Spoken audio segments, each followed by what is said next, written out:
দুর্দান্ত এক সেঞ্চুরিতে জিতিয়েছেন দলকে। শুধু তাই নয়, সেঞ্চুরি, হাফ সেঞ্চুরি সহ সবশেষ ৩ ম্যাচেই করেছেন ২২৫ রান, সাথে শিকার করেছেন প্রতিপক্ষের ৯ উইকেট। এমন দুর্দান্ত পারফরমেন্স দেখিয়ে এবার জাতীয় দলে আসতে চলেছেন বিশ্বমানের এক পেস অলরাউন্ডার, যার ব্যাটিং বোলিংয়ের দ্বিমুখী সাফল্য দারুণ সম্ভাবনা হতে পারে টাইগারদের জন্য। শীঘ্রই জাতীয় দলে আসতে যাওয়া তরুণ এই তুর্কিকে নিয়ে বিস্তারিত জানব রিপোর্ট। স্পিন অলরাউন্ডারের দিক দিয়ে বাংলাদেশ জাতীয় দল অনেকটাই এগিয়ে, কেননা দলে রয়েছেন মিরাজ মাহাদি এবং রিশাদের মতো একাধিক তারকা অলরাউন্ডার। তবে পেস অলরাউন্ডারের প্রশ্নে বরাবরই অনেকটা পিছিয়ে টিম টাইগার্স। দলে কখনোই তেমন একটা মানসম্মত পেস অলরাউন্ডার ছিল না বললেই চলে। যদিও সাম্প্রতিক সময়ে সাইফুদ্দিন এবং তানজিম সাকিবের অলরাউন্ড পারফরমেন্সে সেই আক্ষেপ অনেকটাই চাপা পড়েছে।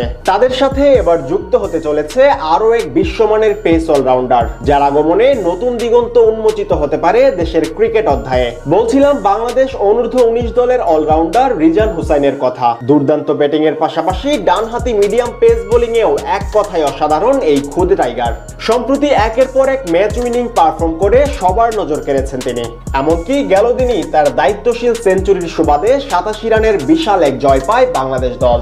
বর্তমানে ইংল্যান্ডের বিপক্ষে ৫ ম্যাচের ওয়ানডে সিরিজ খেলতে দেশটিতে অবস্থান করছে অনূর্ধ্ব-19 যুবারা। গেল দিন সিরিজের প্রথম ম্যাচে টস হেরে ব্যাটিং এ নামে বাংলাদেশ, যেখানে ওপেনার জাওয়াদ ও রিফাতের ব্যাটে দারুণ শুরু করে সফরকারীরা। তবে ইনিংসের অষ্টম ওভারে রিফাতের আউটে উদ্বোধনী ঝুঁটি ভাঙে টাইগারদের। এর কিছুক্ষণের মধ্যে আজিজুল হাকিম তামিম ও জাওয়াদ আবরার বিদায় নিলে অনেকটাই চাপে পড়ে যায় খুদে টাইগাররা। সেখান থেকে কালাম সিদ্দিকীর সাথে দারুণ এক জুটি গড়ে দলকে টেনে তুলেন রিজান হুসাইন।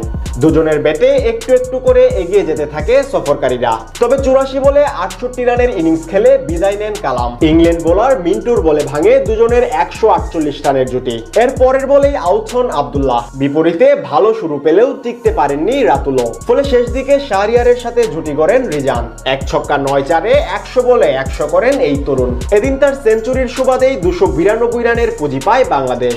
জবাবে ব্যাট করতে নেমে ২০৫ রানেই অল আউট হয় ইংল্যান্ড, যেখানে বল হাতেও ১ উইকেট শিকার করে নেন অলরাউন্ডার রিজান।